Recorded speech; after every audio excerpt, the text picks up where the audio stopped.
Well, thanks, Simon, for the intro, and also thanks Simon. Simon was really one of the first people in Washington to really understand the big changes in technology and media that were really disrupting the old politics and bringing on the new. And he was the founder of the New Politics Institute, and he's been a great partner going forward here in the last couple of years. Well, one of the things we're going to do today, we take off every once in a while in a very specific kind of area, is we're going to start talking about, I'm going to walk you over here. I hope the TV folks will go with me here. Because we're going to be talking about the exploding world of political web video. And we say it that way because, indeed, we are really in an explosive kind of period right here. The amount of new innovations coming up, the amount of new players that are coming forward, it's very confusing for a lot of people, it's very kind of exciting for a lot of people. But there's a point here where we're trying to actually help the political world here in DC try to understand what's really going on out there. And what we've done is, in fact, we're going to do some framing here. I'm going to do some framing, and then we're going to put together an incredible panel here of really the pioneers and innovators in this field that can actually lay out some of the ways to actually deal with this in politics today. Now, one way we've kind of used in the past to talk about this is a lot of people in politics kind of understand what a big disruption television, broadcast television was to politics literally 40 years ago. And there's some vague analogies to what happened in the internet. I mean, television in the 50s was this goofy kind of medium, but by the early 60s, you saw this explosion of innovation in politics. And where we were using them in the televised debates, we were trying to innovate now in what at that time was a minute-long ads, the classic daisy ad where the little girl was plucking the daisy flower, and then it went into a mushroom cloud, and Lyndon Johnson's voice went in there and freaked out the whole American public on if Goldwater gets into power there, what's going to happen. And then, of course, we saw how television was actually to bring us right into these massive kind of people-powered events of that time.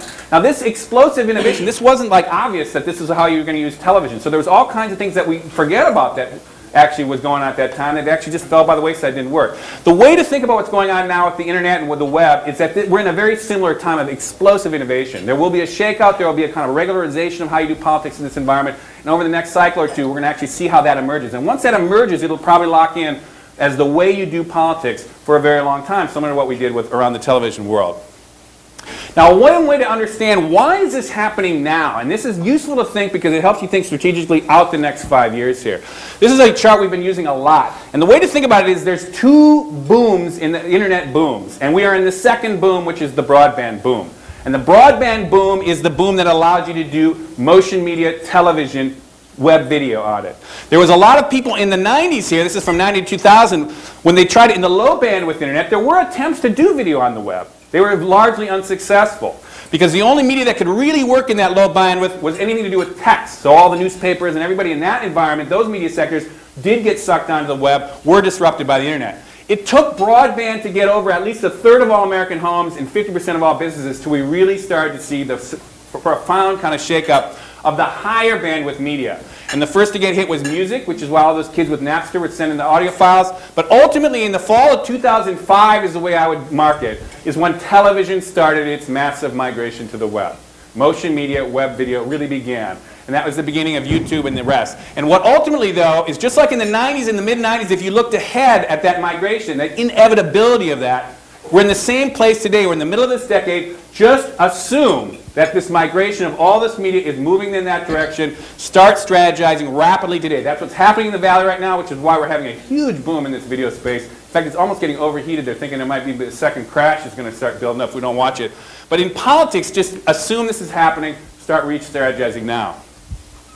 Now, just to give you a sense of the power of this, we were going to have the guy from YouTube, actually, who's doing the politics section of YouTube, was going to be here with us through video conferencing. And just to show you how kind of disruptive this whole thing is and how crazy it was, we actually were going to link in through video conferencing to have him come in from the Valley to talk to us, but we just couldn't get through the firewall of this hotel. And so he's sitting stranded in San Francisco right now. But this is it. Early days. Eventually we'll be able to do that very seamlessly. But anyhow, this is just something to put it in context. These are the numbers for YouTube. YouTube did not exist in 2004. They only were incorporated in 2005. And by late 2005, there was 5 million videos watched a day. It is now, by the last fall, but it's still it's similar today, roughly in the same space, 100 million video streams a day are going off of YouTube. 100 million. Every single day.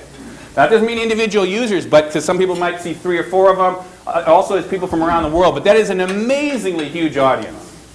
And so what you can start to say is YouTube and other sites like this have cracked how to do television on the web. Now the flip side is, who bought them? Google bought them. Why did Google buy them? Because Google has figured out how to advertise on the web. And here's just some numbers of Google, just to put it in context. Google last year made $10 billion in advertising revenue on their search ads. $10 billion.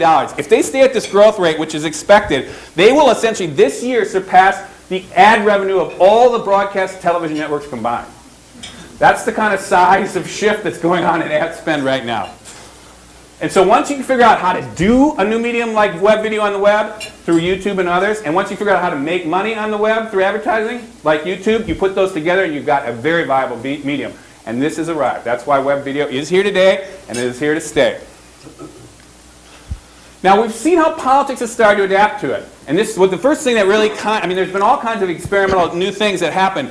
But this one I think is the one that really kicked and got people's attention. Last cycle, the 2006 cycle, where George Allen was actually caught in a kind of impromptu moment there saying something that others, some people thought was an offensive comment, a racially offensive comment. Well, this thing essentially went out through YouTube, as everybody in politics knows, and in fact it really had a serious impact on his campaign. We can debate how big an impact, but clearly it actually had something on disrupting a juggernaut of a campaign at that point. Now, we've also seen positive uses of this, so that's kind of the classic negative. And it's funny in these new mediums, often the negative is the first thing that really goes. Like the mushroom cloud daisy ad, that's like, you know, the world's biggest negative ad ever, right? Vote for this guy and you're all going to die. And this, but it's the same thing. There's the new ads, often the first things that come out are these kind of negative ways to do it, which is the macaque ad. On the other hand, we're watching a wave of innovation, particularly in the presidentials now, where we've had announcements, you know, presidential announcements coming online. Obama, Richardson, Edwards, others. We've also seen kind of new innovation here about how to use it more interactively. In fact, we've got one of the speakers here who's going to talk about, he was actually involved in actually producing this and talking about how you can actually do that now. And anyhow, there's been very, very interesting innovation across the board of the presidentials. Well, in fact, there's been so much innovation that Dan Manat here, who's the founder and executive producer of Politics TV and a very good friend and colleague of mine, we were looking at this after a while here, and we said in the early part of this year, we thought, you know what, we've got to actually just start to categorize all the different kinds of ways that politics is starting to use this web video. And we came up with a dozen categories that we started to talk about, and we made, in fact, what else? A kind of web video of all these different categories and took some of the select best examples and put it together in about a 20-minute run. And each little category itself kind of runs as about a minute and a half, 2-minute kind of deal. Now, we're not going to show that to you today, but if you go to the New Politics site, you can actually look through that and walk you through these categories. But I will just kind of give you kind of a way to frame it before we turn this over to the folks here, our panelists. One is you've got one category, say the side, there's a cluster of categories that are essentially campaigns that are starting to evolve their campaign strategies into the web. And that's why we started to see announcement videos come out. Now, why would you do an announcement video there? In the past, in the old politics, you had to hold a press conference. You had to hope to heck the broadcast stations or the local station TV would come. They would grab one little snippet, maybe 30 seconds if you were lucky.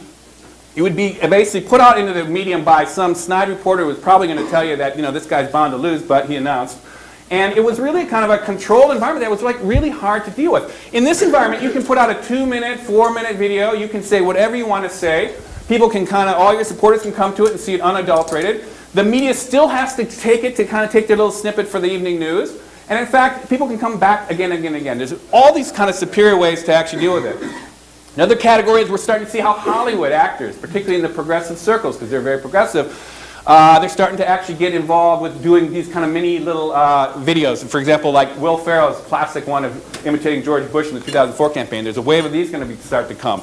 There's another one we call campaign video blogs. Just like we've got text-based bloggers now, has been going around for the last few years following campaigns. Now we're going to start to see these video cameras are just going to be ubiquitous through these campaigns. You're going to start to see behind the scenes or the kind of informal moments or on the bus or wherever the different backstage on the campaign stop. That's actually going to come out. It's already coming out, a lot of these.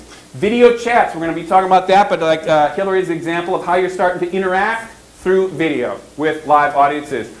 Right now it's through text-based kind of responses from people, but ultimately that could easily be done, although not that easily since our YouTube experiment broke down here. But we'll be able to kind of do that through two-way video chats. And ultimately this thing is about events that live on. I mean, normally you think about when people organize, they put all this effort into a local event, right, for a campaign or something. And the local people come and maybe or maybe not to get covered, and it's kind of that's it. Well, if you have video there from your campaign or from your supporters, these things last for months and months and months, and people from all over the country can take part. Again, another category that's happening. The second big area, and this is the last kind of cluster we're going to talk about here, is a different kind of video that we really haven't seen before. And this is essentially those that are rooted in user-generated, bottom-up, kind of the more out-of-control video that is not within the purview of campaigns. That's not within the control of traditional political campaigns. And these, in fact, in some respects, are among the most popular, the most powerful, and ultimately the most kind of interesting for politics to have to understand how to do.